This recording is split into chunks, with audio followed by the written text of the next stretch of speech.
looking at the historic nature of the financial structures of the art market, with case studies looking at agents and agencies. And so our first speaker, Marie Tavernour, is going to talk on Devine. We can't have a conference without Devine. One should always play fairly when one has the winning cards. Devine's support of living British artists. 34. So Marie, can you share your screen? You're on mute. Hello everybody, just to say I'm having trouble. I've just done the tech and right now it's not allowing me, but here we go. Sorry about that, and at least it should give me a moment to say thank you to the organizers for this wonderful conference, because I know it takes quite a bit of effort to do an online conference, and so thank you so much. Now, without any further ado, I'm just going to plunge into the presentation today. So I slightly changed the title and start with a sort of bombastic comment by Devine himself, which says, "No country in the world." Marie, Yes. Sorry to interrupt you. Could you turn off the YouTube live because we're hearing the sound? Oh, sorry about that. Can you turn off the sound from the YouTube live that you're following? Without any further ado, I'm just going to plunge into. Is that better now? I slightly changed the title. No, just turn the volume right down. Turn off the YouTube live, please. I don't have it on. Sorry to interrupt you. Could you turn off the YouTube? I can hear it too, but I don't have it on. Oh, sorry about that. Can you turn off the sound from the YouTube live that you're following? Is it okay now or not? Benedict, Adriana? Yes, it's okay now. Thank you so much. Okay, so sorry about that. Right, so at least it gave you time to take in Devine's words about living British artists. So no country in the world has a better array of contemporary artists than Great Britain. And I'm looking at this mega dealer that really there's no need to introduce, because his transatlantic dealership in Old Master and decorative object has been the object of very many studies. But the purpose today is to look at a very niche, different part of his activity, his support of living British artists in the 20s and early 30s, and to look at the sort of financial mechanism for this, the strategies, and in the end, if possible, to assess whether that was a good idea or not. And so as a sort of background, I'd like you to realize that Devine's cash flow was probably not an issue, even in the 30s, when everyone else was, taking a sort of hit. I'm showing you his philanthropic activities here from 1960s down to 1938. He died in 1939. And that sort of gives you a sort of idea of the huge sums of money that he lavished on British museums in particular. Some say that he spent north of $400,000. Nobody's got quite a figure on it, but I will just give you the quotation from Andrea Gedespool, who says that his philanthropy in sterling alone far surpassed that of any other single benefactor of his day. So not only a mega dealer, but in a way a mega philanthropist. And what I'm going to say is that probably he mirrored the activities of his clients in America, who were creating the museums there. And he focused his activity, philanthropic activity, in Europe. And I wanted to throw in here that philanthropy is quite a complex area of investigation. Some say it's got to do with reputation laundering, quest for power, etc., etc. And so it's quite interesting to think about it when dealing with Devine. Right, so the topic of today I came across when I found this book written by Devine, The 30 Years of British Art. It was published in 1930, And I looked at reception of this book, so what critics say. One said, it's an obsolete prescription for sleep, involving the counting of sheep going through a gap in the hedge. Well, that was a British critique from the Burlington magazine, so perhaps not altogether surprising. Other critics were kinder, but basically Devine was giving a sort of overview of what happened on the British art scene between 1900 and 1930. And most of all, he wanted to convey to the public that he had put together a British artist exhibition scheme chaired by Sir Martin Conway, and that he had decided to organize exhibitions of living artists. And I'm going to look at that now. So first area of his activities is really looking at solo shows of selected British portrait painter that took place at his gallery on Fifth Avenue in New York. And you can see his building inspired from the Hôtel de la Marine. Now, what I've put on this slide at the top is a sort of overview of the state of the London art market at the time. And I'm drawing from the work of Andrew Stevenson here, looking at basically the ebbs and flows of the art market in London. So not too bad in the very early 1920s, and then going into a sort of recession, quite dramatic in 1923-24, and then going back up again, obviously until 1929, when things went back again. And so what I found here, Devine selected about 7 artists that he wanted to show there in New York. This one you perhaps recognize is Augustus John. You have the self-portrait on the right, and I've put there also the portrait of Madame Sudja on the left, because the same year that Augustus John exhibited in New York at the Devine Gallery in 1925, Devine gave that painting on the left to Tate. And so he was placing art while exhibiting living artists, and so trying to manipulate the market and the institutional representation of his artist. The second artist is Oswald Burley.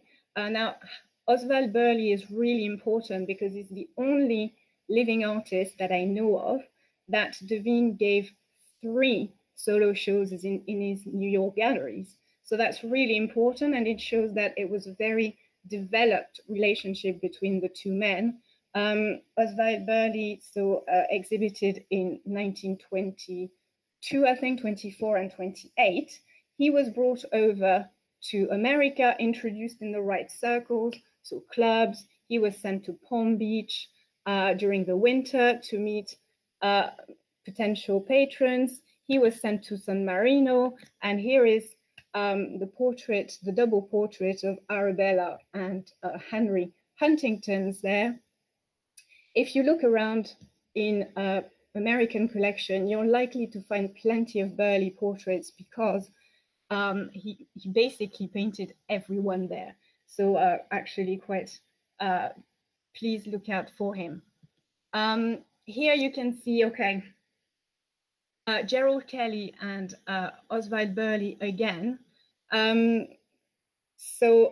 Sorry, what I wanted to say is why Devine selected these artists as opposed to others.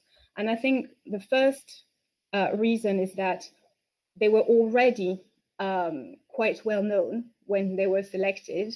They already had solo shows, accolades, they had institutional representation.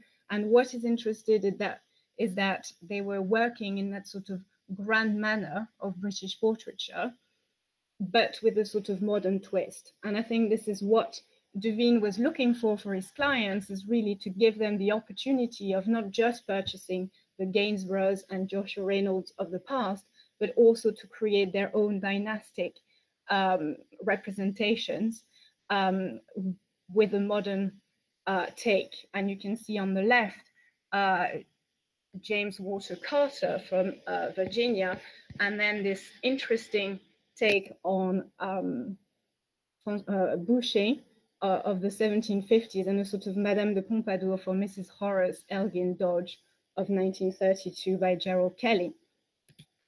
Right, and here I'm showing you here a portrait of that blue boy by Harrington Mann, who was another one of these artists. Of course, the blue boy refers to Gainsborough's blue boy that Devine famously sold to the Huntingtons, but Horace Mann, like other artists, again, was taking that 18th century almost trope and adapting it for American clients. And Harrington Mann wrote this book, The Technique of Portrait Painting, and basically did say that American clients were looking for artists to give them those dynastic representations. So that's what Devine did for his clients. I think the strategy there was to provide almost a sort of valet service.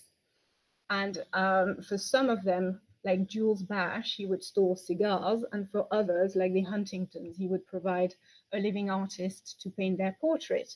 In terms of financial arrangements, Devine would front the cost for the living artist.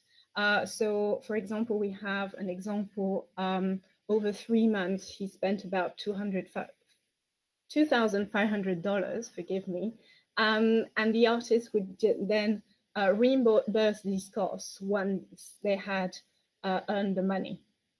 So that's the first side of his activities. Then if we move on to the British Artist Exhibition that are mentioned in the book 30 Years of British Art, they take place over 1927 to 1929, perhaps 1930. I haven't been able to find exactly the end dates for these. As you can see on that map, Devine's strategy is quite clear in selecting the cities. On the one hand, you have port cities like Plymouth, Belfast, and Glasgow. And on the other hand, you have that sort of Midland belt with industrial money, which was still around in 1920. And so Devine is sort of prolonging a tradition which started with the Industrial Revolution of new money buying new artists. And his strategy there is quite clear. He's capping the price of the works. So artists can only charge up to £50, so the equivalent of about 2,000 to 3,000 pounds. So actually quite affordable. And Devine is strongly advising the artists to create cabinet-size paintings so that they can go in any drawing rooms. And so he's coaching them to create sort of more commercial appealing art. And here we have the UK exhibition with the information I was able to find. So the bars you'll see on the right correspond to all the exhibitions I've got dates for. So all exhibitions except for Hull. And you can see that the sort of darker red bar is the number of works exhibited, and the lighter red bar is the number of works sold, which on average is about 20%. And the press reported that it was actually a fairly good result. So something positive here. Here I'm showing you, and apologies for the quality of the images, two of the works that were sold in Glasgow. So on the right, James Gray, who was a Scottish artist, so possibly, you know, a sort of easier sell in Glasgow, who was specializing in flower. And then I also wanted to include a female artist, Mabel Allington-Rhodes, who was specializing in woodcuts.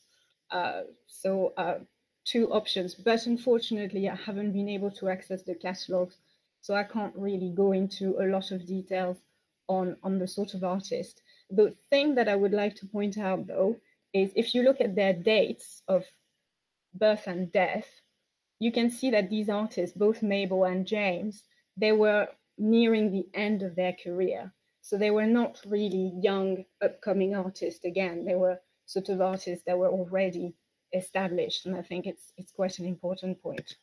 Okay, and then the third point is really international, worldwide British artist exhibitions. So Devine not only exhibited artists in the UK, but also abroad. And obviously there's a sort of strong emphasis on Europe that you can see, but you can also see that there was an exhibition in Tokyo, in Buenos Aires, and this is not a mistake, one that took place on the Atlantic.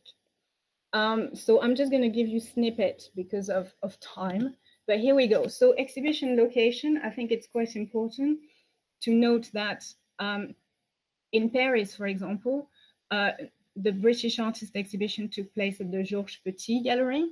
So Georges Petit was well known for his support of avant-garde impressionist artists in his time.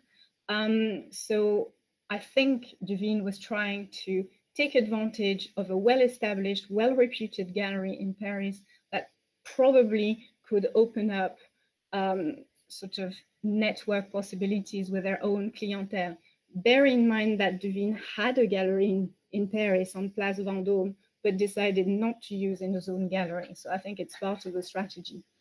Here on the right, you have an image of Stockholm, of the Swedish fine art, Swedish Royal Fine Art. There, and in similar places, Duveen went more for a sort of diplomatic network. He invited local royalties or prime ministers or ambassadors, so people who would come and transform this exhibition into official events. And what is interesting in all of these is that there would be part of the works on display would be loaned from local collections, so that people coming and attending would realize that there was a local taste for these British artists. Here I'm just showing you the poster for the exhibition in Buenos Aires, but I found no information about it. These are the sort of works that sold, that I've learned through press cutting. So sort of British Impressionism with Philip Wilson Steer. Again, if you look at his date of death, by the time he was exhibited, he was already extremely well known. Same with Louis Ginette with his Dune interior. And okay, some of you will breathe a sigh of relief because we're finally looking at a graph. I wanted to mention, and Dorothée did it before me, that the 20s were really difficult times in terms of the financial situation and the international monetary system. So as Dorothée said very well, some countries like France, like Germany, were experiencing very difficult times in terms of currency fluctuation. And some scholars have noted that with the franc and the mark being so cheap, it would push international investors to buy the living artists of these countries. Now, unfortunately, this was not the case for Great Britain, whose currency remained quite high throughout the period, and I mean comparatively. So the artist could not really be the object of speculation. Here I'm just showing you with that red arrow. So the moment that Duveen decided to exhibit in Tokyo, Japan, like many other countries, had experienced issues with the currency, and there's that brief window starting in the Showa Depression where the yen was actually getting a higher exchange rate to the sterling, and that's precisely when Duveen arranged this exhibition. And I think the exhibition took place in November 1931, and then in December 1931, the Japanese government decided to dramatically devalue the currency, which you can see here. So Duveen had a very hard time and a very small window of opportunity in some cases to present artists and to make them affordable for international buyers. And I believe that as a result, he probably had quite a quick turnaround. So the time to organize the exhibition was probably quite short, but would have to be double checked. And finally, I wanted to maybe talk about other reasons for exhibiting living British artists abroad. Some of the locations for these exhibitions, so Paris, Brussels, Munich, Stockholm, they're very much part of that sort of lively market for living artists. And Devine also supported the British Pavilion at the Venice Biennale, and then from then sent the art to Zagreb, Belgrade. And so these were a little bit more difficult to understand until I found out that Devine and Prince Paul of Yugoslavia were actually on very close terms. There's an article that's just been published by Jelena Todorovic on that relationship in relation to old masters.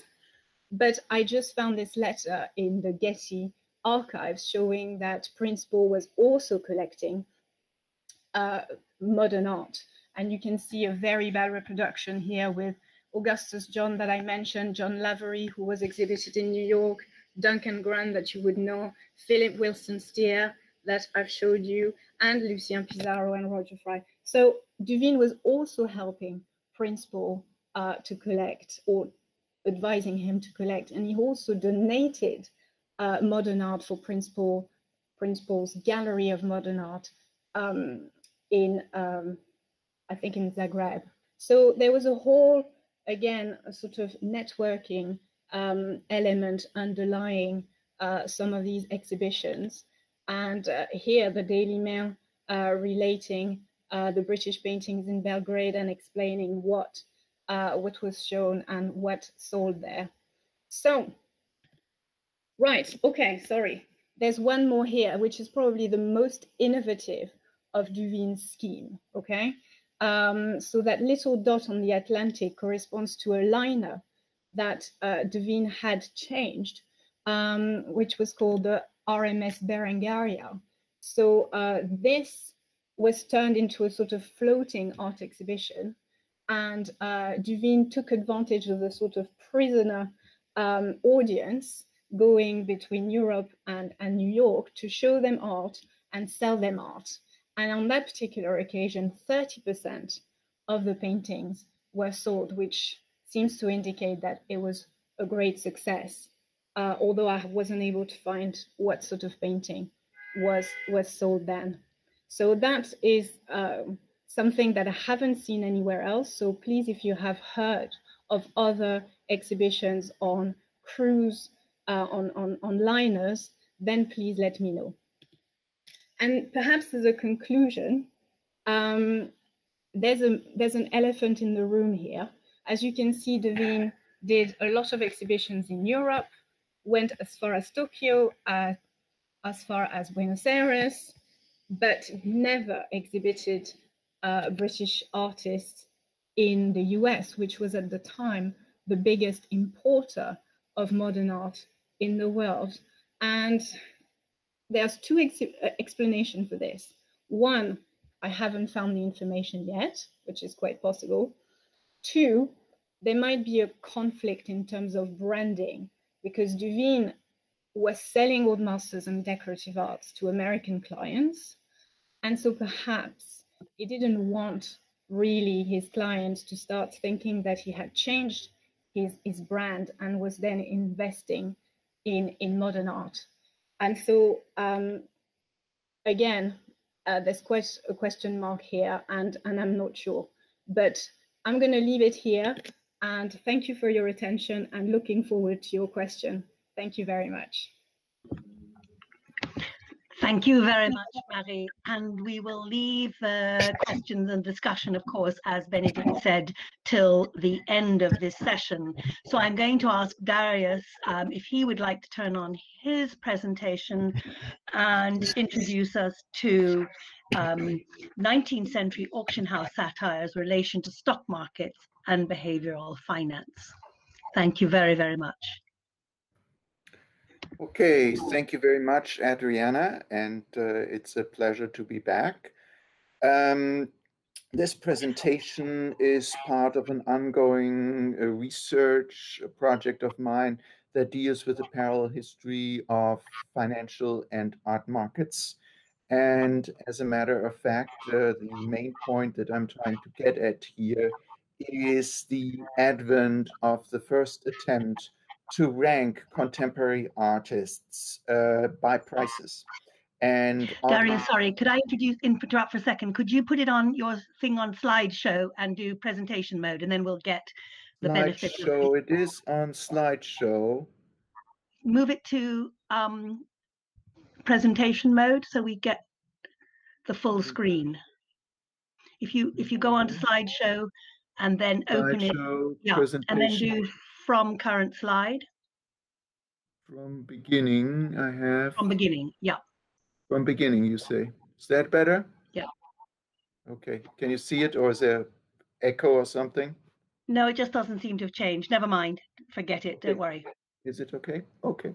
So in any case, the subject is the kind of parallel history between financial and art markets and the evolution and the beginnings of this parallel history. And in this context, interestingly enough, I found what I think or what I believe to be the very first attempt to rank contemporary artists in terms of their prices, so to have a ranking of contemporary artists by price. So this takes us to the middle of the 19th century in France. But before I get into this material, I wanted to kind of very broadly outline two thoughts of thought about finance. There are two ways of thinking about finance. One is a more mechanical model that is, a kind of natural law that floats above us all. You can think about the invisible hand by Adam Smith. You can think about the rules of supply and demand, or the efficient market hypothesis that I talked about last time. Markets are efficient, markets are rational, and the individual psychology of individuals active in these markets does not play a role. Or you can take the point of view of behavioral finance, and that is financial markets, or art markets for this matter, are organized by humans, they're run by humans, and therefore psychology does matter. And that means then, or raises the question of rationality. Are humans always rational in their decision-making process? That is, of course, something one can debate. So in any case, there's a philosophical debate as to whether markets, financial markets, but by extension also art markets, are rational. From a financial perspective, of course, underlying finance is the idea of a risk-return profile. If one enters in a transaction, invests into some asset, enterprise, whatever it may be, if it's very risky, one wants to have a higher return, and one wants to be rewarded for a higher risk, therefore. Where does art fit in here, right? And so the art markets, of course, are really prime examples of potentially sometimes irrational decision making. And oddly enough, the risk adversity itself is something that varies individually. There are studies. Everybody has a different risk adversity profile. One can take tests and obtain a certain score to know one's own risk adversity, for instance. So in any case, art is known to have a relatively high risk profile, and therefore one would expect a relatively high return, which is not always true. Another risk element of art markets is the lack or relative lack of liquidity. I'm thinking about, for instance, the studies by William Gutzman from Yale, who gave a talk, Beautiful but Illiquid. I think that summarizes art markets generally speaking. So all things considered, art markets seem to be textbook examples of irrational markets, and perhaps therefore proving ground for behavioral finance. And I think looking at a 19th century art market satire from the illustrated press is a great example to make this point. And so one thing Daria, sorry, yeah, I have to interrupt again. The slides aren't moving. The slides are moving. No. I don't understand. Now we've got it. There we've got Daumier and Van Gogh. So, but you didn't see any of these? No, never mind.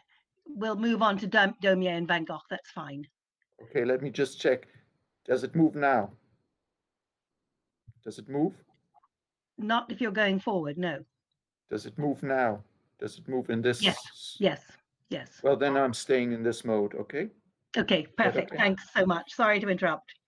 Well, thank you very much. Yeah, no, this is annoying, but sorry that you missed the written part. Anyhow, so back to the subject of auction house satire, and this is a phenomenon that kind of bursts into the scene in the 1840s, 1850s, and perhaps culminates with Honoré Daumier's contributions to Le Monde Illustré, of which I'm showing you a very, very famous example. This even attracted the interest of Vincent van Gogh, famously, who wrote about it to his brother Theo. It's in the letters by Vincent van Gogh, and of course, Vincent was no stranger to art markets, right? And so clearly there's a psychological interest here. Here's some more from this series. These are illustrated picture stories. They're, of course, lithographs, but illustrated picture stories of auctioneers from the Hôtel Drouot, accompanied by text by Champfleury, the writer by Champfleury. So it was a collaboration between Daumier and Champfleury. And here's a little translation of Champfleury's text, and I think it's a very important one in this context, where Champfleury writes, the Hôtel Drouot in Paris, the auction house in Paris, the central auction house, is a meeting ground between equals for a rich man who may squander his fortunes on irrational acquisitions of art objects, mange sa fortune en folle acquisition in the French original, and the Auvergnat workman who, with 10 francs in his pocket, will be able to buy in less than a decade the chateau of the very same formerly rich man. So already we see this element of irrationality, psychology that's very important. Again, the trigger for all of this, in my opinion, was the opening of the new Hôtel Drouot, which opened its doors in 1852. And this is, again, a lithograph that came out in the illustrated press right after the opening. It's not a satire, it's an actual view. And you see how they're hauling the paintings into the upper floor of the Hôtel Drouot here.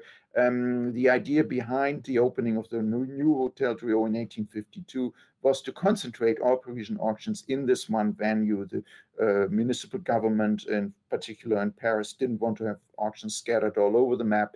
There were other venues before, other attempts to do this.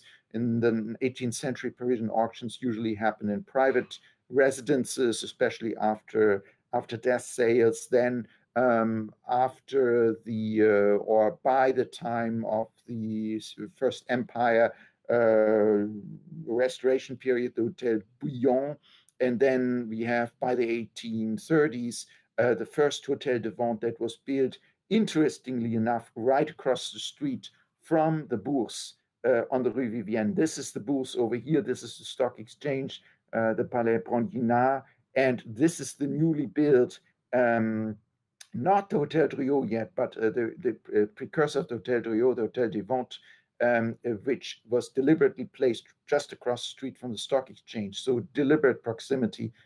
This is today where Agence France Presse is, AFP, is located. So that building no longer stands. Anyhow, lots of reporting here about the opening of the Hôtel Drouot, and this is actually the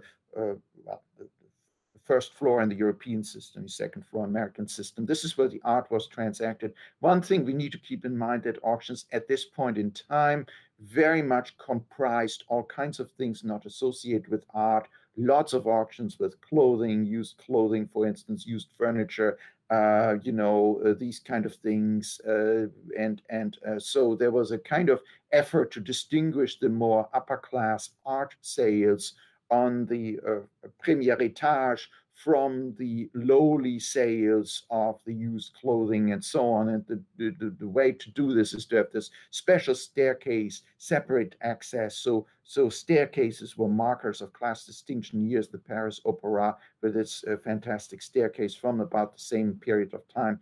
So in any case, the very first, the Daumier satire, where he really starts to get into the psychological aspect, appeared here in 1853 in Le Charivari. So right about the time the new Hôtel Drouot opened. So here again, you see these inscriptions. For instance, I'm sure this time for real, I got a true Raphael. I would not let it go for 40,000 francs. Or then you have He up here, a lot of 50 drawings and sketches by different masters, launching bid 3 francs 15 centimes. Monsieur, the frame itself is worth 100 écus. We have an offer for 22 francs.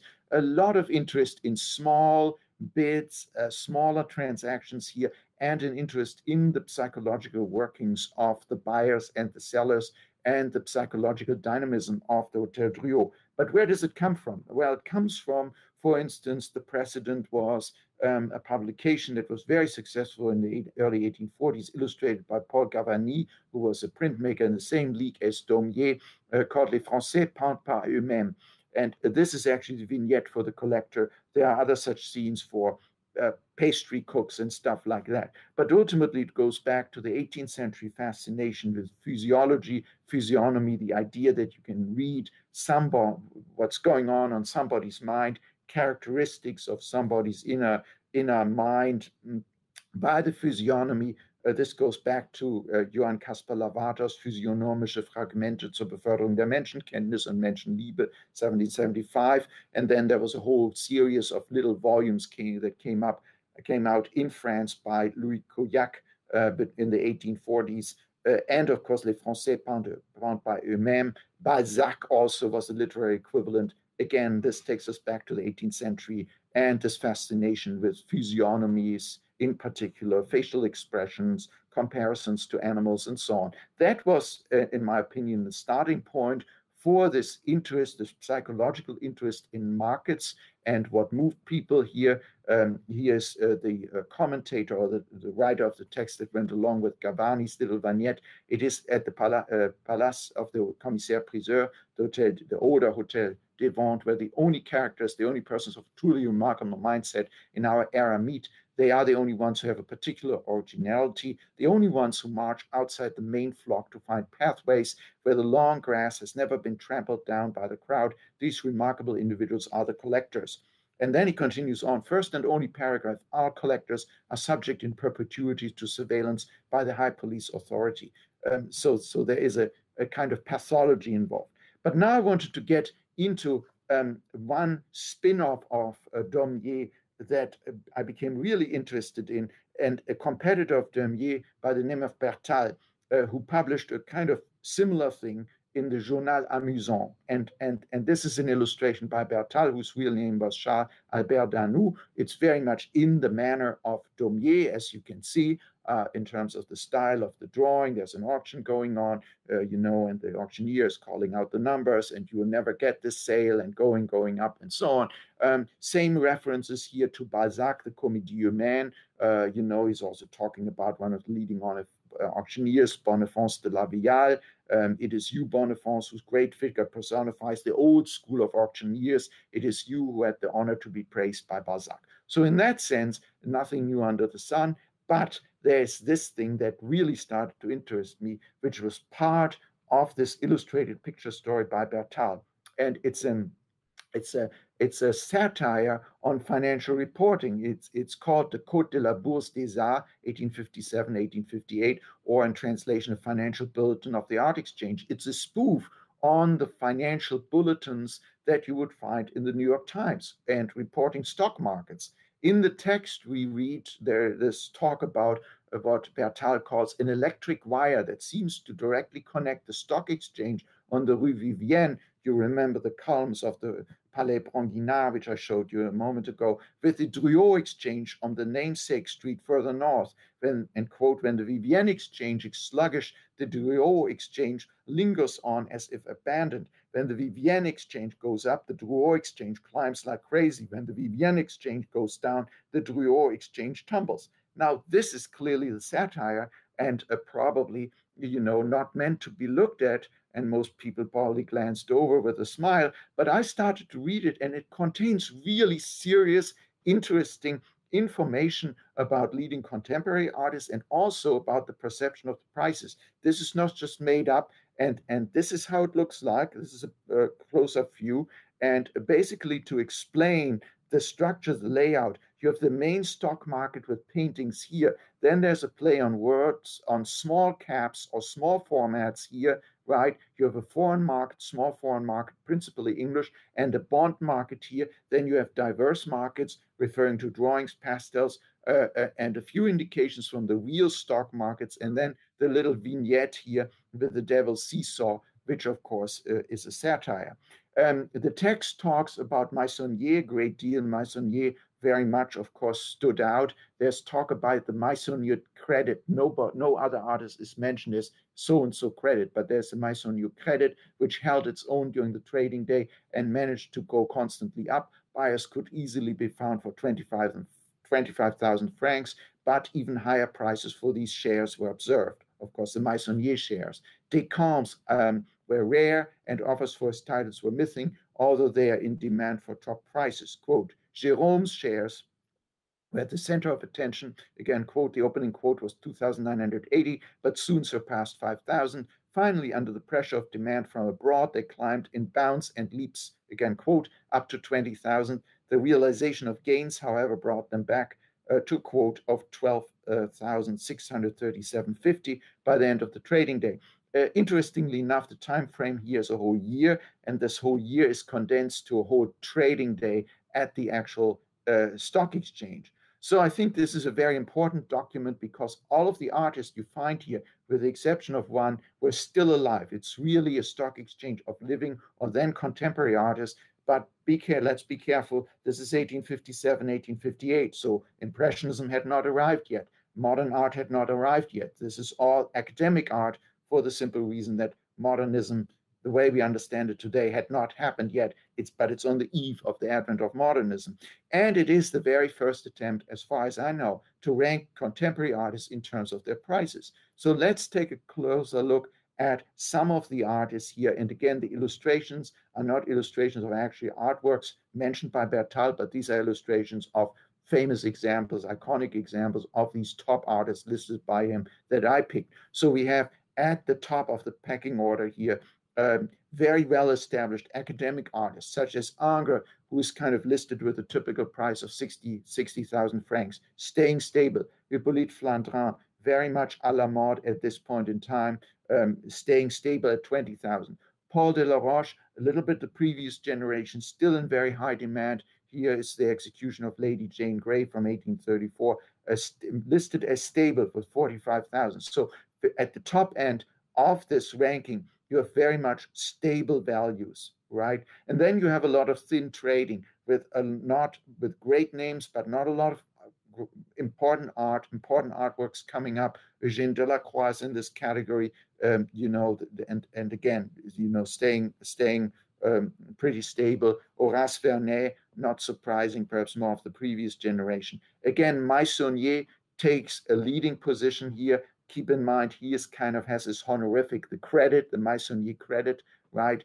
And he's the only listed artist, both listed in the main listings and in the so-called small caps, the smaller formats.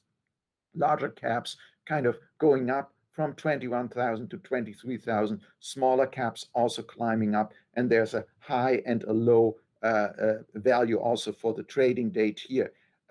Rising stars, Jérôme, with the prior opening 6,000, opening a little bit lower, then climbing to 20,000. So there's a lot of fluctuations here with Jérôme. Gustave Doré is very surprising, starts out with 375. That can be explained by the fact that Gustave Doré mostly did prints. So this is probably price for print. But then, you know, he started to do more paintings, 6,000 closing value. Narcisse Virgile de la Pena, very much an artist in demand, right? And here too, kind of opening 5,000 and finishing up with 8,000. One artist declining, interestingly enough, is Thomas Couture, and here the famous Romance of the Decadence, this monumental painting at the Musée d'Orsay. I had the possibility to see it just before yesterday. Amazing work. But nevertheless, the fortunes of Couture were such that he had was a great success in 1847 at the Salon of 1847. But then he fell into disrepute. The critics had a field day with him. It was seen as an outdated kind of warming up of Jacques-Louis David's neoclassicism. And then you have the Romans of drunkenness and promiscuity. Anyhow, he didn't have a good reputation in the press in particular, and especially after the Exposition Universelle in 1855, where he was relentlessly criticized. So that's perhaps reflected here in the declining prices in Bertal's picture exchange, opening at 10,000 and then kind of closing, going down, closing at 3,250. But all things considered, very, very few artists who are kind of on the decline, right? And so Thomas Couture became the epitome of an artist who's kind of falling out of fashion, I think, right? And he was very publicly almost denounced just for fun. This was a cover of Economist a couple of years ago, right, in 2011, and there's the Berlusconi getting up, and they say he said to send the bill to a Miss Merkel in Berlin, right? So again, you know, even today, if this work by Couture is seen, it's seen also as an epitome of decline, perhaps financial and otherwise. So in any case, to sum up things here, I think 19th century auction house satire raises very important issues related to financial theory, behavioral finance, the issue of rationality versus irrationality. And as such, it's very fresh and interesting. It really speaks to us today. It has important implications for research today. And it is the first time also that we see artists or commentators, critics, perceiving very clearly the structural symbiosis between financial markets and art markets, and perceiving art as a capitalist investment, where it's very clearly spelled out in these terms, right? We see for the very first time a clearly defined analysis of contemporary art as distinct from older art, as a distinct category. If we return to the initial remarks about the mechanical versus behavioral finance aspect, I think Daumier and company is more about behavioral finance, sees markets more as irrational, whereas Bertal in this hypothetical picture stock exchange is more subscribing to the idea of auctions as a rational marketplace and as efficient markets, although of course it cannot be taken seriously. So in any case, 19th century auction house satire overall provides very strong rationale for the validity of behavioral finance if we apply it to art markets both in the past and in the present.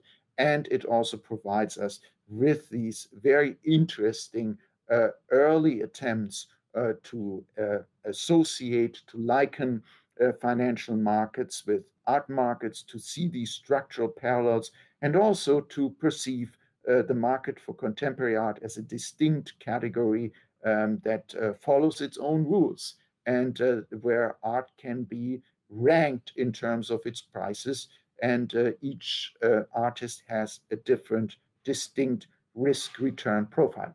So in any case, that's the end of my presentation. Thank you very much for now.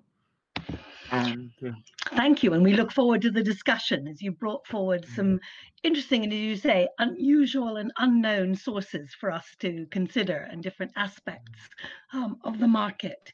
So I'm going to, without any further, but just go on to our last talk for this morning, or now it's coming into afternoon, and we have a presentation by Ginevra Odone and Maurizio Vaccari on Calus, who I don't think we thought about in market terms before.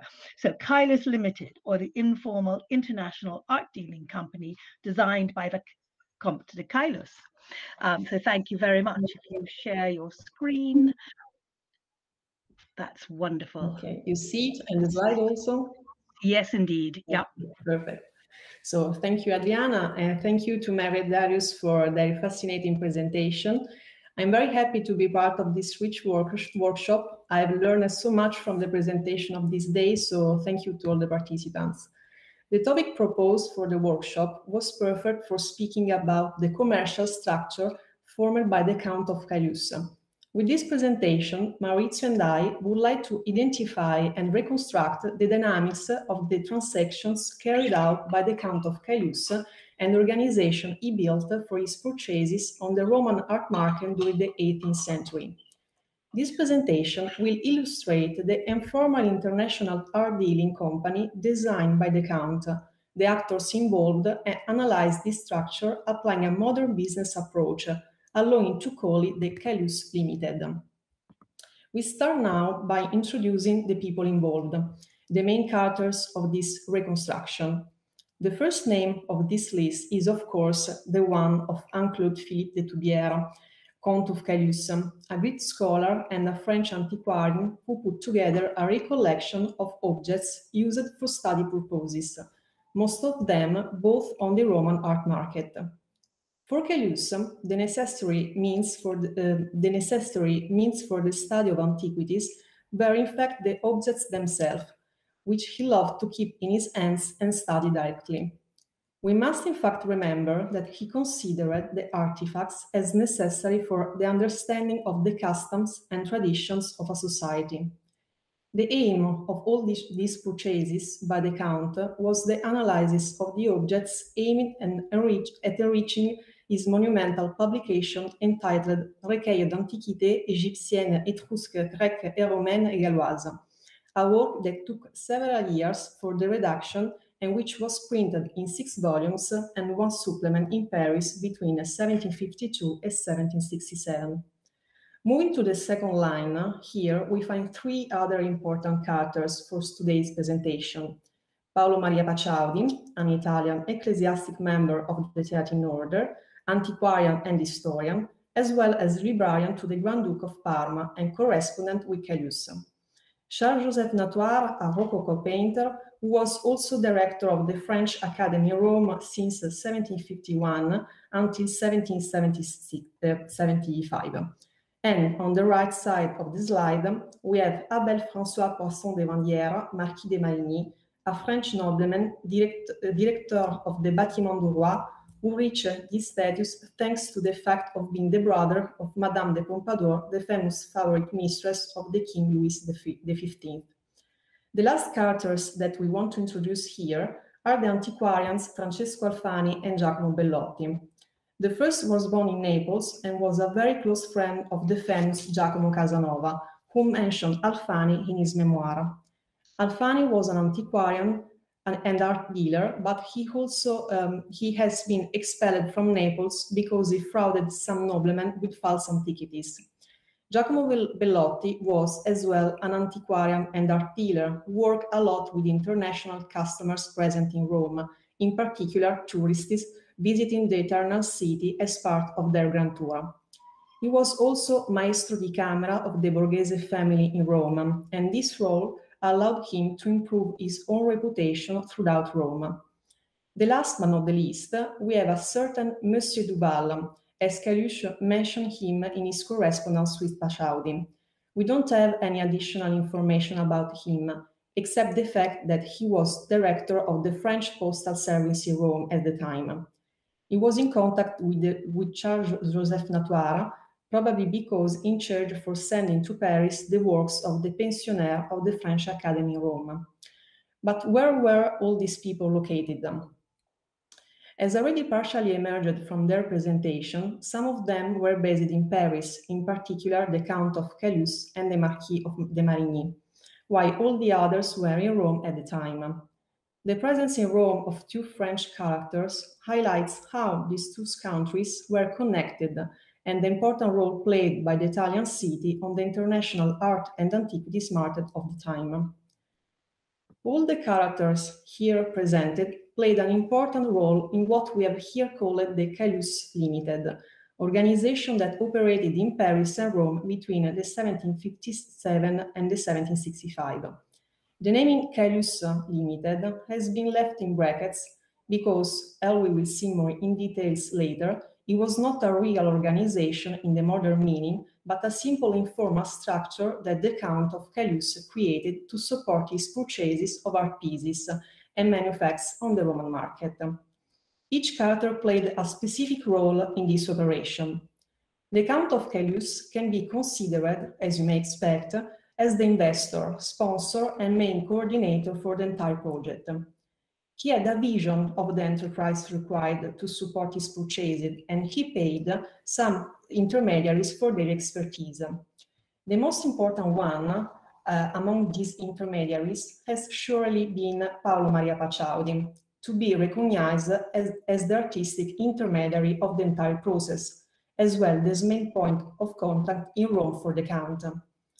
He is the trustworthy man playing the role of research manager for the objects of interest for the Count on the Roman art market, verifying their quality and authenticity, but also ensuring the professionalism of the suppliers involved. It is in particular thanks to the study of the epistolary exchanges between Paciaudi and Calus that we have been able to reconstruct this structure. To purchase the manufacts, Paciaudi was used to rely on privileged suppliers, roles played first by Francesco Alfani and then by Giacomo Bellotti. These were both privileged antique dealers for the Count, meaning that the Count had a sort of preemption right on the objects of his interest traded by these two characters. The antique dealer accepted to supply with a certain regularity Calus with objects that, with the consent of Paciaudi, could attract his interest, especially in relation with the drafting of the Recueil d'Antiquité. Francesco Alfani held this role for a few years, from 1758 to 1763. Paciaudi and Calus were aware of his fraudulent skills, and sometimes they also used them for the Count's businesses. The relationship between Calus and Alfani, however, was interrupted in 1763 due to the increasingly rare and less interesting shipping made by the Neapolitan. Giacomo Bellotti followed immediately after, although his relationship with the Count has been much shorter, only for 3 years, until 1765, when the French nobleman passed away. The other figure we met is that of the financial intermediary, the person in Rome who was keeping and managing the Count's money required for the purchases and who was the link from an economic point of view between the sponsor and the artistic intermediary. This role was played by Natoire, who was then in connection with both the Count and Paciaudi. Finally, the last figures necessary for this organization are the two logistic intermediaries, one in Rome, identified by Monsieur Duval, who took care of sending the boxes, and the second in Paris, who was in charge for receiving the wooden cases, using his name as the recipient, in this case the Marquis de Marigny. With the following slides, we will now analyze the different flows of the purchasing requirements, the money and the goods acquired.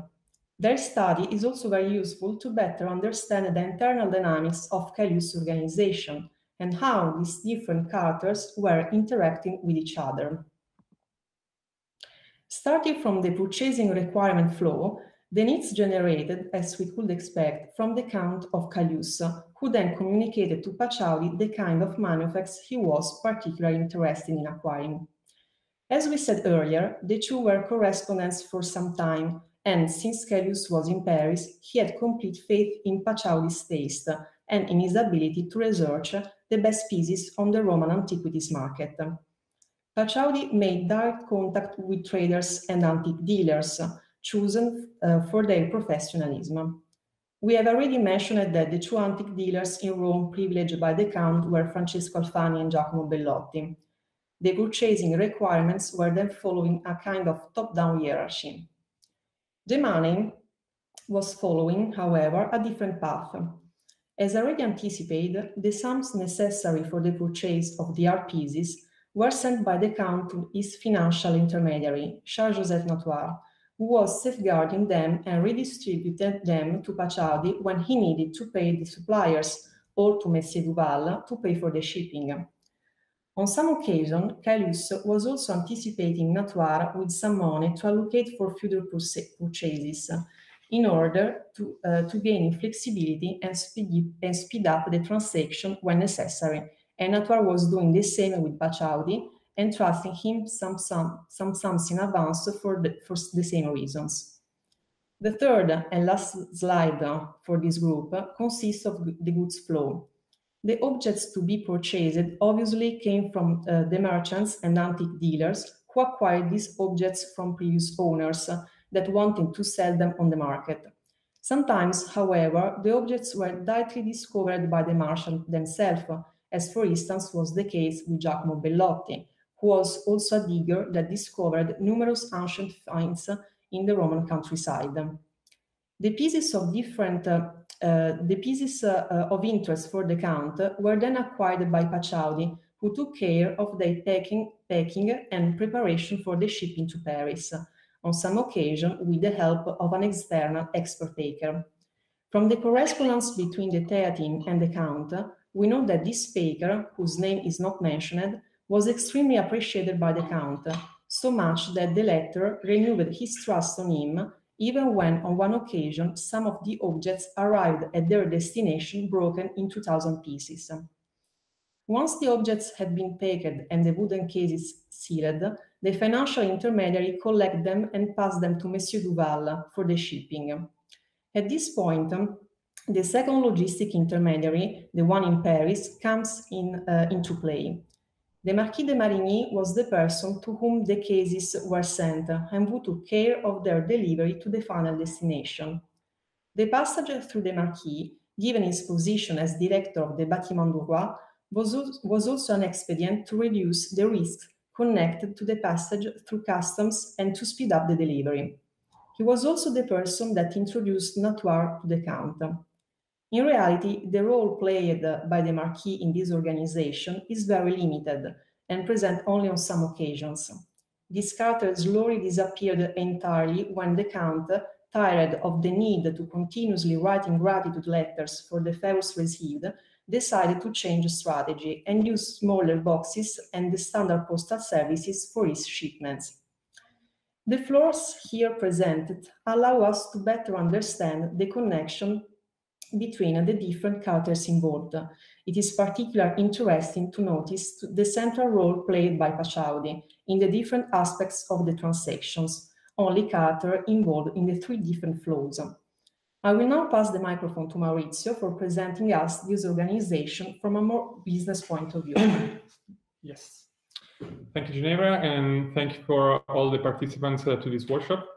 The organization analyzed so far presents multiple points in common with a modern enterprise organization, and we have then thought or made this comparison as it could be useful to better understand the roles played by the different characters on their corresponding responsibilities inside the structure. Once again, starting from the top of the slide, the protagonist is once again, of course, the Count of Calus, who can be identified as the Chief Executive Officer or CEO of this company, as well as the company owner and only shareholder and investor, and I would say also only customer. We'll say later why. The other two executive roles here are played by Paciaudi and Natoire, respectively Chief Operating Officer and Chief Financial Officer, or CFO. As Ginevra already presented us, the first was then in charge of the different operational aspects of the transactions, for deciding which pieces to purchase, to their packing, for the shipping, and the payment of the art dealers.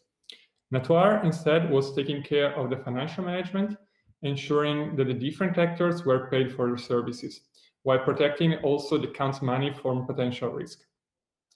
Below these two executives, we have the art dealers, who can be considered as privileged suppliers and partners, and the shipping coordinator in the person of Monsieur Duval. This structure is then completed by the Marquis de Marigny, playing the role of a receiving associate or external intermediary in this case, as it would use only on some occasions and cannot be considered as an active member of this organization. From this analysis, we have a kind of a typical pyramidal structure emerging with a clear top-down hierarchy, where the Count is sit on the top and the orders pass down the structure thanks to the intermediaries acting as executive and or managers of this organization. Another interesting aspect that emerged from this study concerns the logistical platform that has been used to move the art pieces from Rome to Paris. Calus faced three main obstacles for the shipping of the goods purchased in Rome. First of all, at that time, Italy was divided in numerous small states, with the consequence of having multiple customs and the need to pay taxes every time that the border was crossed. Secondly, the terrestrial roads were infested by bandits, which meant having a higher risk of robbery and of losing the objects during the shipping.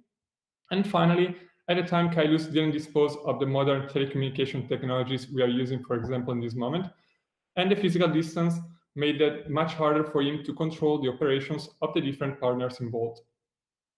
Despite all that, the Count has been able to adopt some smart solutions that allows him to mitigate these different risks. To use of diplomatic channels, for example, it allows him to make the pieces transit through the Marquis de Marigny, as helping to avoid paying the customs at the borders. To elude the risk of bandits, he preferred to use sea routes from Civitavecchia to Marseille and then by road through Lyon up to Paris. The risk of pirates was of course present as well, but in a more limited portion compared to the terrestrial roads in Italy of that time, while adverse weather conditions, in particular during the winter, were limiting the use of sea routes in some period of the year. For what concerns the partners' operations, the organizational structure adopted allowed to mitigate the risk involved thanks to the division of roles and responsibilities among the different actors. To conclude this presentation, I want to make a quick recap of the main peculiarities of the Calus Limited organization we just presented. First of all, why Calus designed this organization and for what purpose? Well, the mission was in fact to help the Count industrializing the process of acquiring new antiquities, pieces that were necessary for his collection and studies for the drafting of his book Recueil d'Antiquités. Then the relationships between the parties involved were based only on a mutual trust and reputation without any written contracts as we normally use today. In this way, it has been an innovative organization, as we do not have other known example of this kind for international art dealing in the 18th century. This innovation allows us follows also in the risk management, as Calus has demonstrated the ability to analyze and estimate the risk in advance before taking these decisions, always opting for the alternative that presented, of course, the best trade-off between a risk and advantage, as it was the case for choosing the shipping routes depending on the case and the season of the year. Risks have also been mitigated for what it concerns the different actors involved. The organizational structure adopted has allowed to separate the tasks and responsibilities, limiting the risk of fraud and conflict of interest, while allowing a certain level of mutual control between the parties, all of that, of course, in the best interest of the Count's businesses. And finally, it is interesting also to highlight how this organization has been created and improved with an empirical and learning by doing approach. Calus was of the generation before that of great economists such as Adam Smith, that has been mentioned before, or Jean-Baptiste Say, that created basically the meaning, the word entrepreneurship. But in this way, we can already identify some aspects of the modern entrepreneurial and economic theories that are still studied today in business schools. A similar organization, and this is something interesting as well to highlight, was used by the Count of Calus, also for the purchasing of Jesuit books, objects that were banned in Rome by that time by the Pope, but they were of great interest for the Count. Unfortunately, we don't have information sufficiently enough to allow a reconstruction of this second organization as we did for the present case today. And I hope this presentation was of your interest, and thank you very much, of course, for your attention and the previous interventions that were really, really interesting. And we'll be more than happy, of course, to answer to your question. Thank you very much. Thank you. Thank you all three for really bringing some wonderful parallels and very specific points about the historic art markets and their financial structures. So first, I'm going to ask if the three of you would like to exchange any ideas of what you thought might be of interest or relate to anything you'd said, although I admit they are very different points of view, but maybe you'd like to comment on the others' papers. Maybe a comment to Marie Tavinor. You know, as you were talking especially of this exhibition on the ship, transatlantic ships, looking at the Normandy, which was, you know, between the two world wars, this ship that the French government heavily subsidized and was really a, you know, swimming art museum of Art Deco with Jean Dupin, and you know, there's a lot of literature out on that, and I think that could be very interesting to look at as a whether there was actually something sold as well in the Normandy would be interesting, you know, to look at. And the other thing, of course, is modern day cruise ships. It's very fraudulent often, but low value things that are sold for overpriced prices. But yeah. Again, a captive audience. Exactly. Yeah. Can I just say, Darius, that's a really good point, and thank you for bringing this in. So actually, Devine is very much aware of what the French are doing, and is complaining a lot in his book that the French government is supporting French artists too much, and there's no equivalent in Britain. And so he's the Deus ex machina coming in and stepping in. And so, I mean, what I know of the Normandy, but probably I should look at it again, is that all the art is sort of inbuilt, that beautiful, you know, Art Deco that you're talking about. So I'm not sure it's for sale, but surely it would be a sort of marketing, a whole marketing device to then direct the customers to the artist. But I will look at it again. Thank you. And Ginevra or Mauricio, anything that you'd like to comment on, either, or Marie, on papers? Yes, just a question for Mary. As you have entered the character of Duveen, what do you think he had done if he had lived in our days, for instance, current to the geopolitical situation, the Brexit, for instance? Do you have an idea? Well, maybe I'm not the best one to answer that question.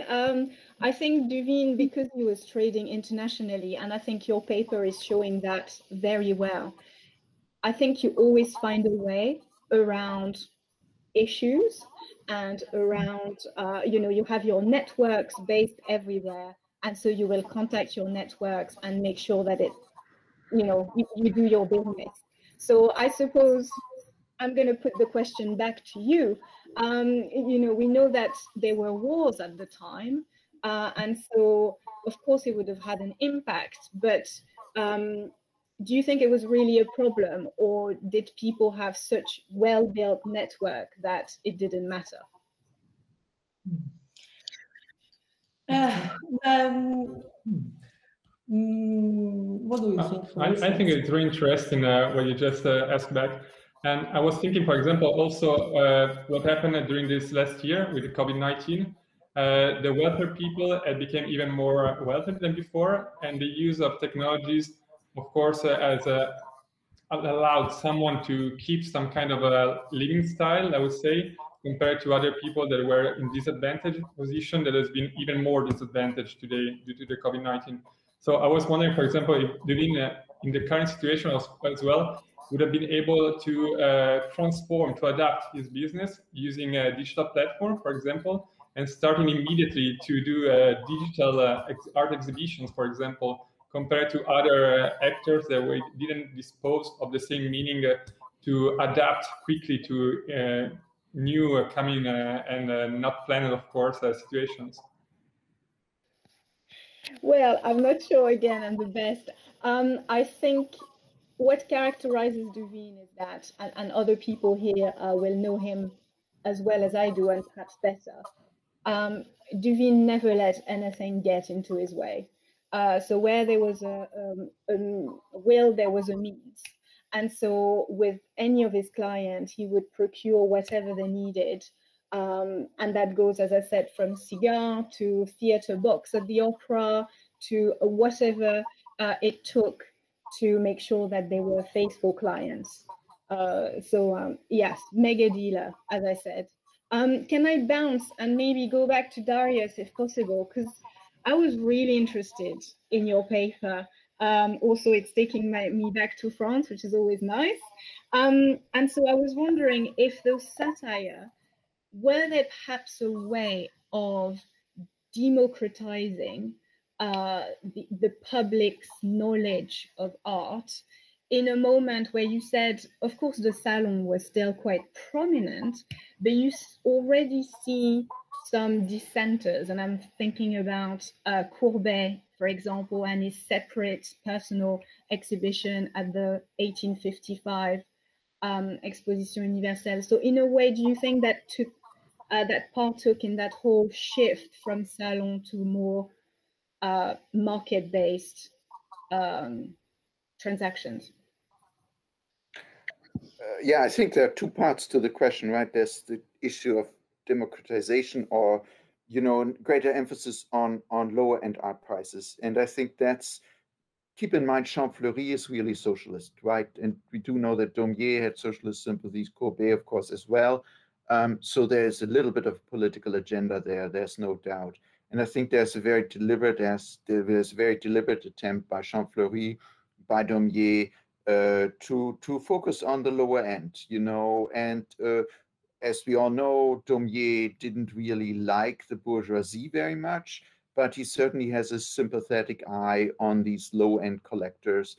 And as a matter of fact, there was another, I believe it was 2019, I gave a talk at the Festival de l'Histoire de l'Art at Fontainebleau that deals, where I actually made the comparison of this low-end stuff that happened at the Hôtel Drouot and how that shifted out to the flea markets at Saint-Ouen, and there's also a lot of interesting materials. I'm very much interested also in early representations of Marché aux Puces and these kind of things. So I do think that there's a very deliberate aspect, and I think there's also something for us to learn from today, because if one looks at the public discourse about art markets today, there's way too much emphasis on top-end record prices, which is not the art market really. And the public perception is, in my opinion, completely wrong. So that's one of my, things that I consistently point out, that there's a completely wrong public perception because of the emphasis through the press on top-end art markets, record prices, and things like that. So, and of course, there's also, Daumier also did satires of the salon. So the Hôtel Drouot is kind of the mirror image of the salon, I think, for him. It's also, there's so much scholarship that has been done on the salon and so little on the Hôtel Drouot. And I found that very fascinating. And that's why I put a lot of emphasis on looking into the Hôtel Drouot, what happened at the Hôtel Drouot, because the Hôtel Drouot was open all day long. The salon only happened once every 2 years, right? So in any case, that was that. The second part of the question, there was the democratization, and the second part was, can you remind me? Yeah, sorry, is the shift away from the salon for artists like Courbet, and so again making the public aware that there's a sort of direct relationship they can have with artists in a sort of more market-based transactional relationship. Yeah. But by the 1880s, you have, for instance, Paul Gauguin selling his paintings directly at the Hôtel Drouot. Now, the first artists who start to sell directly at the Hôtel Drouot are actually the Barbizon painters. So it starts with the Barbizon painters.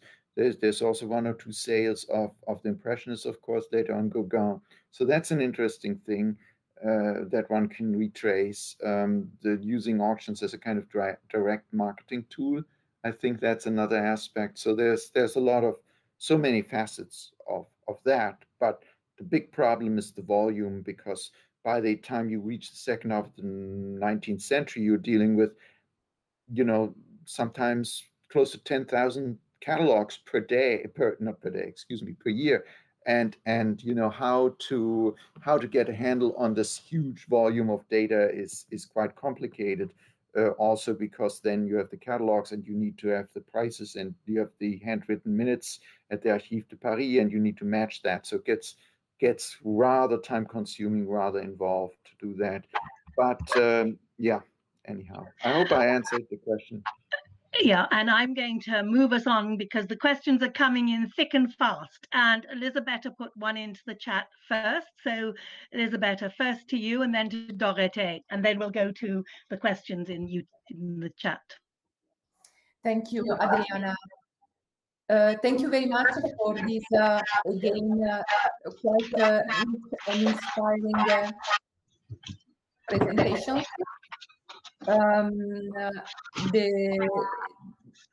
I can hear some echo. I need to turn off mine, and Darius, if you turn off your microphone, I think it will help. Sure. Thank you. So the last two presentations about possible precursors of practices on the art market. The last one by Ginevra and Maurizio, I particularly liked the combination of art history approach with business approach, which is quite in line with our aims of our project. So I really look forward to your paper.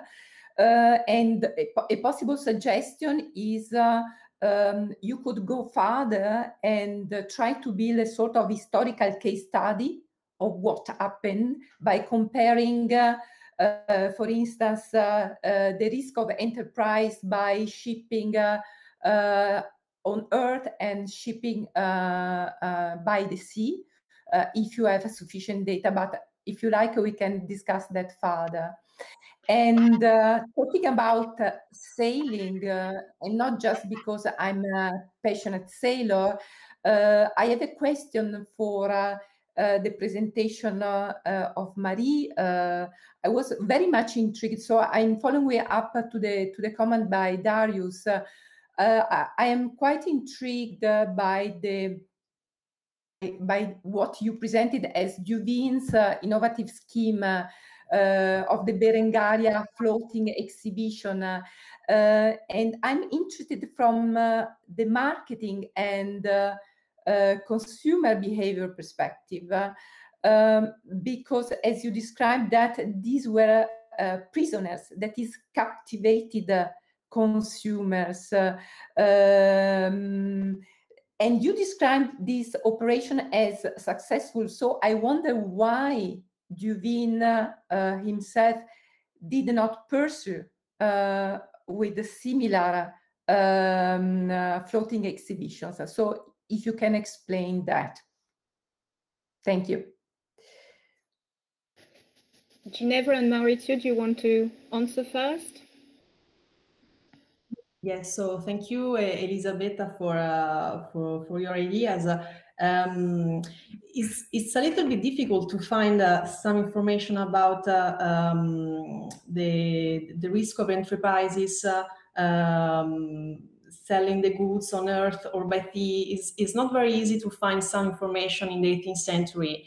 There are something I had also an exchange with Darius about this last year, but it's not so easy to reconstruct effectively the risks of the goods. But it will be our pleasure to speak much further in detail with you after the presentation. It will be very, very interesting to study also this, because I think that also very interesting is the part of the logistic concerning the art market. And for instance, it's not so in-depth studied, not so much. I think it is starting to study this, but there is very difficult to find right now something to read or some other information. But it's very, very interesting also this aspect of the art market. And what I could also add is, for example, that all this research has been made basically studying the correspondence between Calus and Pachaudi, which was a kind of a private correspondence. So they were talking about a lot of different things, and sometimes they were just small pieces of information here and there that allows to identify the roles, the responsibilities, and so on. So, of course, it was not a formal business company organization, as we said before. So we didn't have processes, we didn't have contracts, we didn't have any kind of formal documentation detailing why they were doing this kind of operations and how and so on. So it was a kind of partial reconstruction that we tried to do. But of course, it would be really interesting to go deeper and to see if there were other aspects that can be covered in further researches. Yeah. And maybe we can come back to that later on in the afternoon. I might come back to Abigail because that may be what your question was and it links to your paper later. I'd like to ask Dorothée if she would like to put her question because she's impatient. Thank you very much for this fantastic talk. Sorry, Adriana, but there was the question also for Marie. The microphone, please. I'm going to try to be really quick. Elisabetta, it's a very good question. Why is this a one-off? Why is that Berengaria operation is a one-off? So far, I haven't been able to find much, but one, I think it was quite disruptive because the whole of the Berengaria had to be worked on by specialized workers so that the lounges and everything could be transformed into an exhibition space. And then I know that there were issues with the customs upon arrival in New York. So maybe the sort of admin burden and logistical burden was a lot. Although, I mean, Devine is not a man to be deterred by any of this.